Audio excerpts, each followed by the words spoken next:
प्यारे बच्चों, देखो रेलगाड़ी आई है। देखते हैं हमारे लिए क्या लाई है। अरे ये तो 1 2 3 की रेलगाड़ी है। इसके डिब्बों पर तो गिनती लिखी है। आओ इसके साथ साथ पढ़ते हैं। 1 2 3 4 5 6 7 8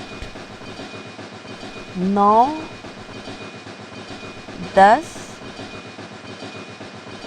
11 12 13 14 15 16 17 18 19 20 21 22 23 24 25 26 27 28 29 30।